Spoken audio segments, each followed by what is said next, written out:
Mettre les huiles au réfrigérateur a tendance à leur donner une consistance étrange et trouble. Cela est plus fréquent avec les huiles d'olive et de coco qui se solidifient lorsqu'elles sont refroidies. Mais conserver l'huile d'olive au réfrigérateur est à éviter absolument.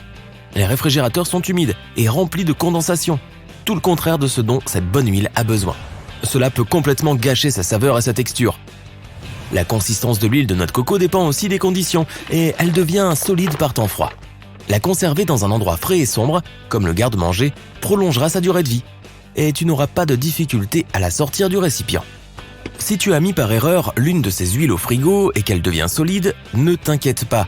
Sors-la simplement et elle devrait redevenir normale à température ambiante. En revanche, concernant les huiles de noix ou autres graines, il vaut mieux les garder au réfrigérateur. Elles sont beaucoup plus susceptibles de s'oxyder et de se gâter rapidement. Chose étonnante, dans la plupart des cas, le beurre peut en fait être laissé hors du frigo.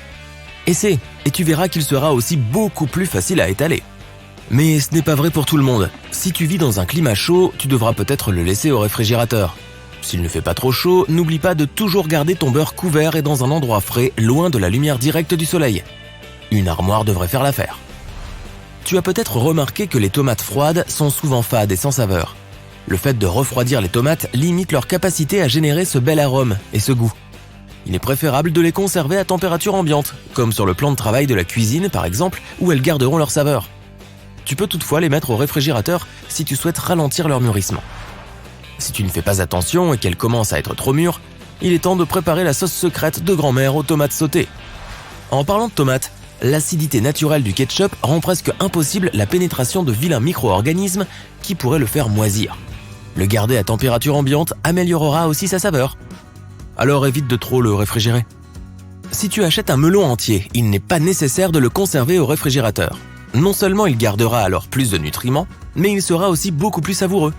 Les melons sont plus sucrés et plus juteux lorsqu'ils sont conservés à température ambiante. De même, les pastèques perdront leur saveur et leur belle couleur rouge si elles sont conservées au réfrigérateur. En revanche, une fois que tu auras ouvert le melon, tu devras le réfrigérer. Enveloppe-le dans du film alimentaire et tu pourras conserver les morceaux restants au frigo pendant quelques jours. Les herbes aromatiques, comme la coriandre et la menthe, se conservent mieux dans le bac à légumes, enveloppés dans du papier absorbant. C'est important car cela les empêche d'absorber les odeurs du réfrigérateur. Les placer dans un récipient hermétique fonctionnera aussi. Certaines herbes font toutefois exception. Le basilic et le persil prennent une couleur horrible si tu les mets au frigo. Ils se portent mieux lorsqu'ils sont laissés dehors, car l'air du réfrigérateur fait flétrir les feuilles. Si tu veux conserver le basilic et le persil, coupe le bas des tiges et place-les dans un bocal avec un fond d'eau. Le fait de tailler les tiges et de changer l'eau augmentera leur durée de vie. Les oignons entiers se conservent mieux lorsqu'ils sont stockés dans un endroit sombre et sec. L'humidité du réfrigérateur les rend pâteux et peut les faire moisir. Évite la lumière directe du soleil et une fois qu'ils sont coupés, place-les dans un sachet refermable dans le bac à légumes. Garde-les dans un endroit bien ventilé, loin des aliments qui pourraient être gâchés par leur odeur. Veille cependant à garder un œil sur eux. Si tu les laisses trop longtemps, ils pourraient germer. Acheter des concombres et les mettre dans le bac à légumes semble être une chose tout à fait normale. Tu seras donc peut-être choqué d'apprendre qu'ils ont meilleur goût lorsqu'ils sont conservés à température ambiante. Une température trop basse endommage les concombres. Alors garde-les dans ton garde-manger, mais loin des pommes et des bananes pour leur donner une plus longue vie et conserver plus longtemps cette délicieuse saveur croustillante. Le beurre de cacahuète n'a pas besoin d'être mis au frigo. Cette pâte à tartiner peut être conservée dans le garde-manger pendant environ 3 mois après ouverture. Elle gardera son fameux aspect gluant, prête à être dévorée à la petite cuillère ou sur du pain. Tu peux aussi la conserver au réfrigérateur si tu le souhaites, pour prolonger sa durée de vie et éviter la séparation de l'huile. Mais cela la durcira et la rendra un peu plus difficile à étaler. Le miel peut se cristalliser et se solidifier à des températures froides. Pour que ton miel soit facile à utiliser, conserve-le à température ambiante. Il suffit de le conserver dans un endroit frais, à l'abri de la lumière directe du soleil et dans un récipient fermé. Il est d'ailleurs préférable de garder le miel dans son récipient d'origine car il aura le couvercle idéal pour le garder frais plus longtemps et éloigner les fourmis affamées. Il n'est pas nécessaire de mettre les sauces piquantes au frigo. Elles contiennent suffisamment de vinaigre et de sel pour ne pas se gâter. De plus, le piquant des piments est plus puissant à température ambiante. Or, c'est la raison pour laquelle tu les as achetés après tout. Certaines sauces piquantes vont même se solidifier si tu les laisses au réfrigérateur. Alors, fais attention. La texture onctueuse de l'avocat est à son meilleur lorsqu'il est conservé hors du réfrigérateur. Le fait de les conserver au froid inhibe leur mûrissement. Il suffit de les stocker sur le plan de travail à température ambiante. Si tu veux faire mûrir les avocats plus rapidement, place-les dans un sachet en papier brun avec une banane pendant quelques jours. La banane libère un gaz qui fait mûrir les avocats plus rapidement et tu auras ton guacamole en un rien de temps. Le café moulu ou en grains ne doit jamais être conservé au réfrigérateur, même s'il est dans un récipient hermétique. Le café fonctionne comme un désodorisant et absorbe l'humidité, les odeurs et les saveurs de l'air qui l'entoure, ce qui fait que ta tasse de café du matin aura moins le goût du nectar des dieux et plutôt celui des restes de la veille. Garde ton café dans un espace sombre, comme ton garde-manger, à l'abri de la lumière du soleil, de la chaleur et de l'humidité.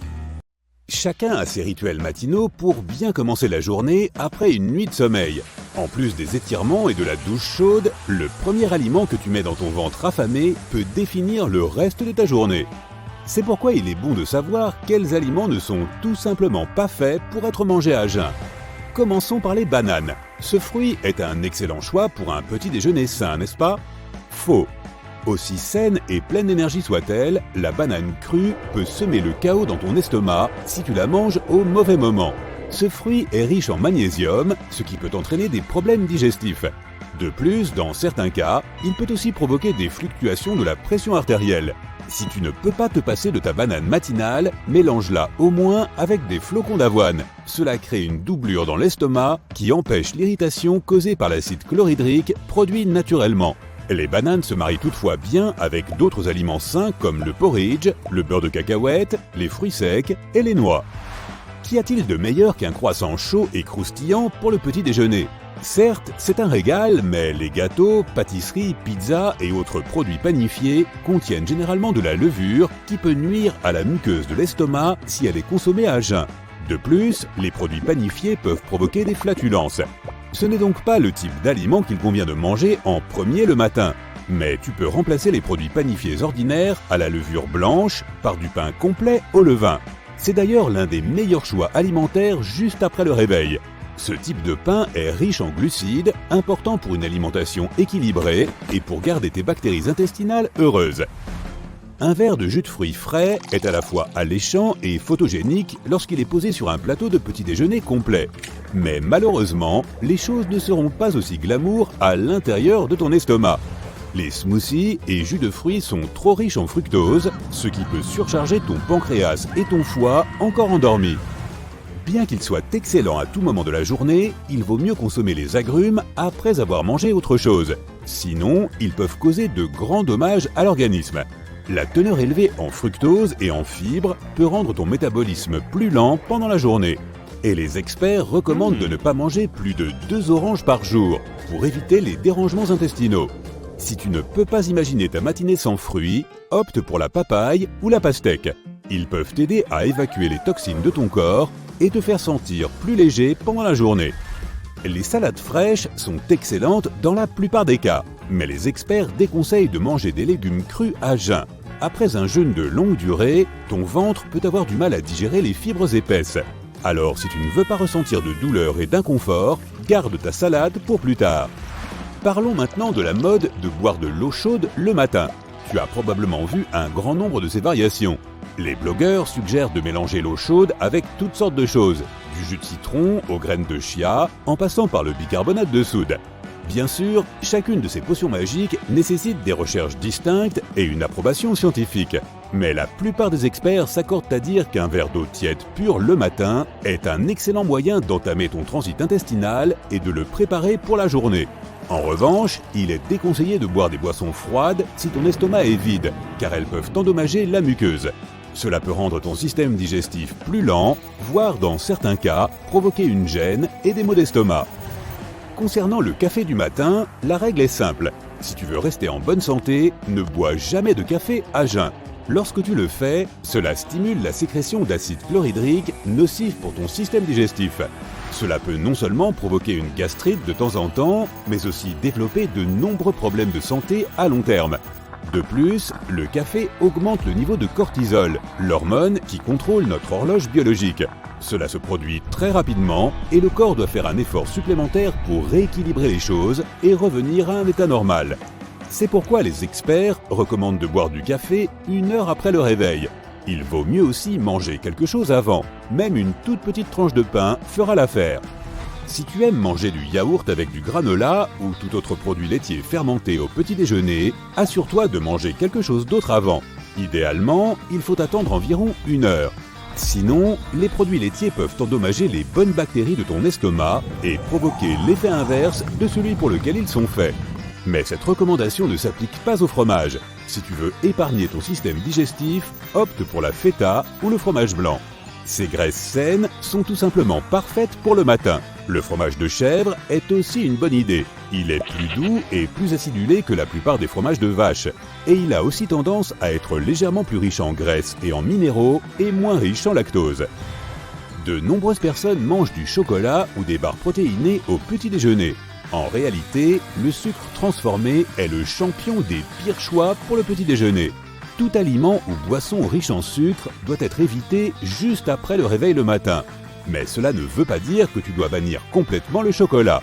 Il peut t'aider à chasser la morosité matinale et améliorer ton humeur pendant la journée.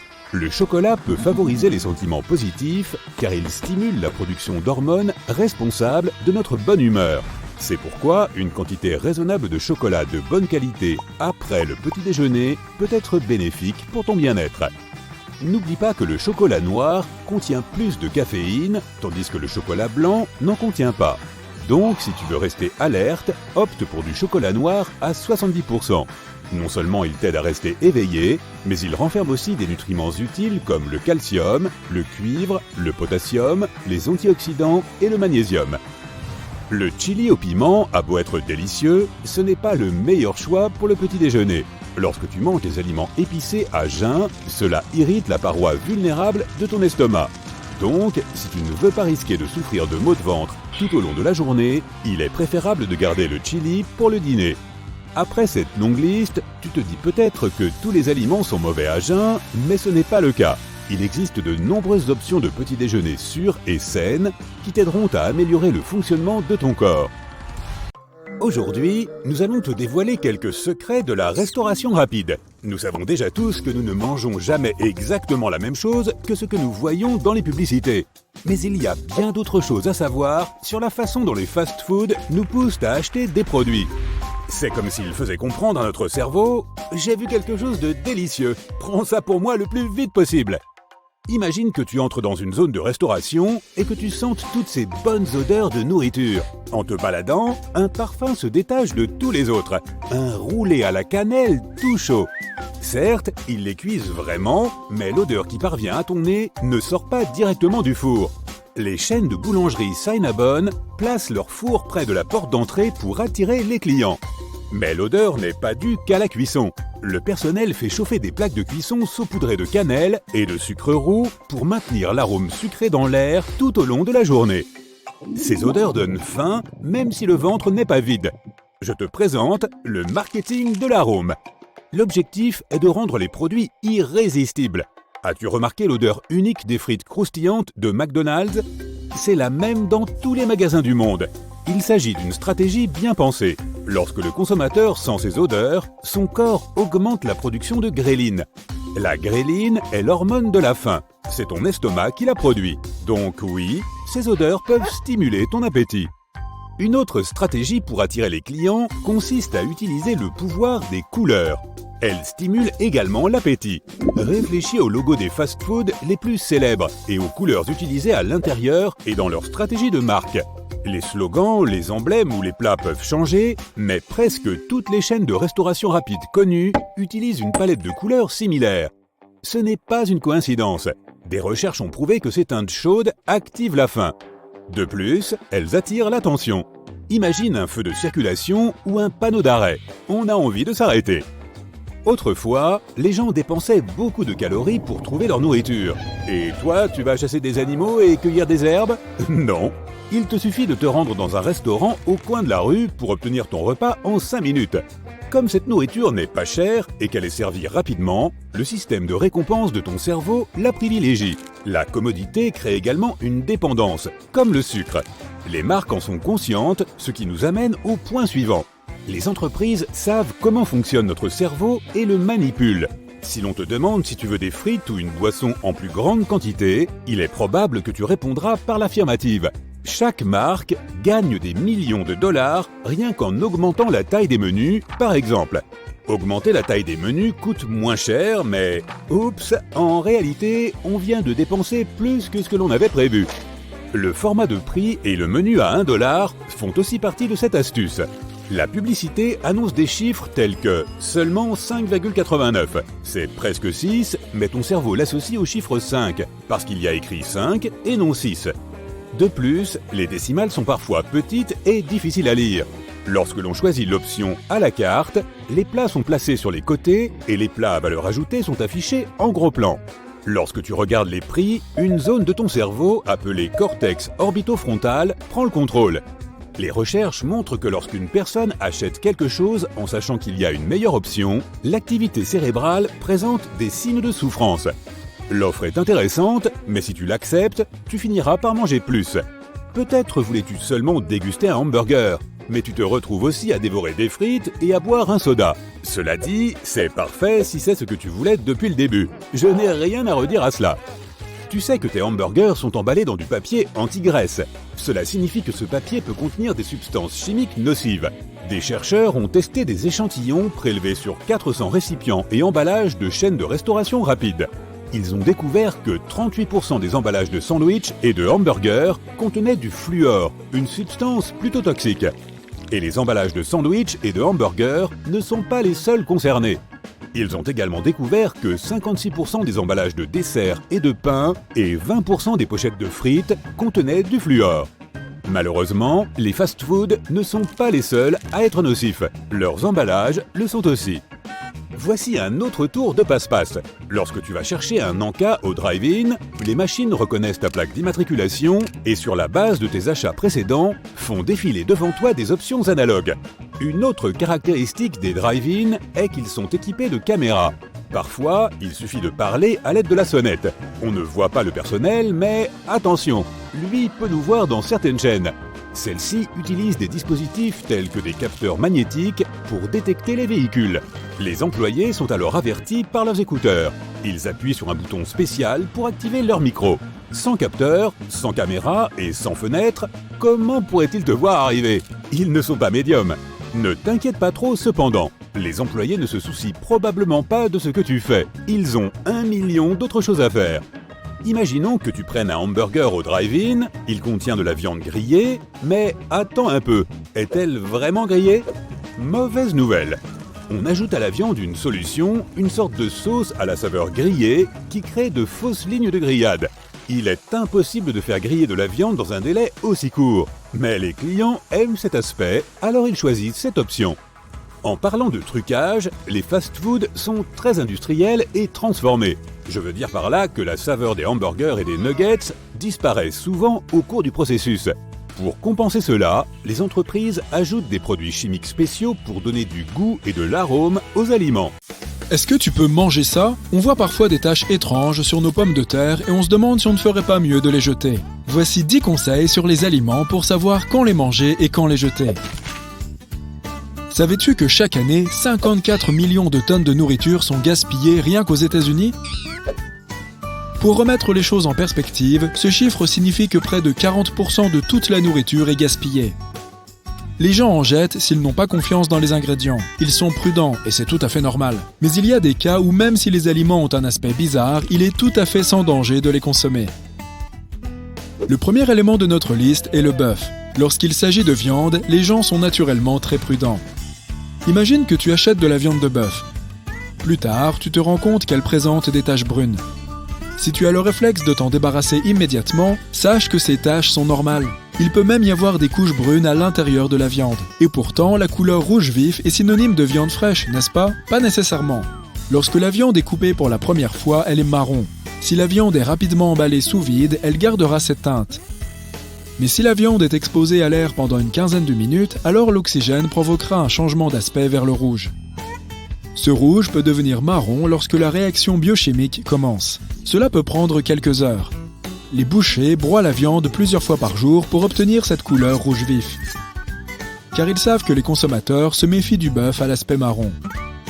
Si le bœuf est emballé dans un plastique perméable à l'oxygène, il devient rouge vif après avoir été exposé à l'oxygène. Tant que la viande sent bon, qu'elle est fraîche et qu'elle a été conservée correctement, elle peut être consommée en toute sécurité. As-tu déjà vu des lignes sombres sous la carapace d'une crevette ? C'est la même chose que pour le bœuf. Les lignes noires sur la chair de tes crevettes sont liées à un phénomène naturel. Elles apparaissent progressivement après que les crevettes ont été sorties de l'eau. La chair est exposée à l'oxygène et le noir devient plus visible avec le temps. Ici aussi, le motif de l'animal lui-même peut entrer en ligne de compte. Ces lignes noires peuvent être une décoloration naturelle sur la crevette. Pense aux chats, ils ont aussi des motifs de couleurs différents, même s'ils sont identiques en termes d'espèces. La prochaine fois, tu pourras réaliser une mini-expérience dans ta cuisine. Mets quelques crevettes côte à côte et observe les légères différences dans leurs motifs de couleur. Les crevettes dégagent une mauvaise odeur lorsqu'elles ne sont plus comestibles. Donc, si elles ont encore une odeur et un goût frais, ne les jette pas. Peux-tu manger du yaourt moisi ? Cette substance verte à la surface n'a pas du tout l'air appétissante, mais si tu l'enlèves à la cuillère, tu auras l'impression d'avoir un yaourt tout frais en dessous. Pourtant, la réponse courte est qu'il faut le jeter. La moisissure n'est visible que sur le dessus, mais elle s'est probablement installée en profondeur. Sans parler du fait que le yaourt aura mauvais goût. De nombreuses moisissures sont inoffensives, mais certaines produisent des substances toxiques. La moisissure verte est un type de pénicillium. Ce mot te semble-t-il familier ? C'est le même type de moisissure que celui utilisé dans l'antibiotique appelé pénicilline. Mais ne te réjouis pas trop vite. Manger un yaourt moisi ne te guérira pas des infections bactériennes comme par magie. En 2013, il y a eu une épidémie liée à une gamme de yaourts. Le fabricant a livré ses produits au magasin comme d'habitude, mais au bout d'un certain temps, ces derniers ont reçu des plaintes de clients, disant que le yaourt ressemblait à une soupe au yaourt et avait un goût de vieux. Il s'avère qu'un type de champignon a probablement libéré un peu de dioxyde de carbone. Cela rendait le produit pétillant et provoquait des ballonnements. Le fabricant et un scientifique ont tous deux déclaré que ce champignon en question n'était généralement pas nocif. Pourtant, plus de 200 personnes ont déclaré en avoir été affectées. Ce genre de choses peut encore arriver, donc fais confiance à ton sens de l'observation. Si tu as la malchance de voir de la moisissure dans un yaourt fraîchement ouvert, contacte le fabricant. Tu éviteras peut-être à d'autres personnes de se retrouver dans la même situation en informant l'entreprise d'un problème systémique et en évitant que le produit ne soit gaspillé à l'avenir. De plus, l'entreprise voudra probablement s'excuser et te rembourser ou t'offrir un crédit sur ses produits.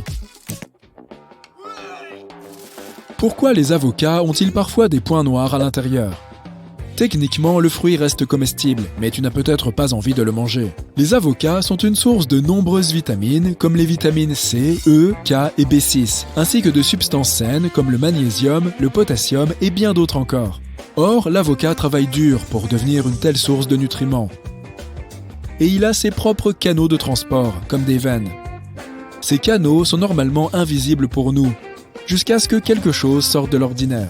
L'avocat peut parfois être conservé à des températures froides pendant plus longtemps qu'il ne le devrait. Par conséquent, les cellules des tissus peuvent être affaiblies et commencer à se détériorer. Selon les experts, après la récolte du fruit, s'il reste au réfrigérateur pendant quelques semaines avant que tu ne l'achètes, un brunissement vasculaire peut se produire. Ce phénomène devient visible après avoir conservé l'avocat à température ambiante pendant quelques jours.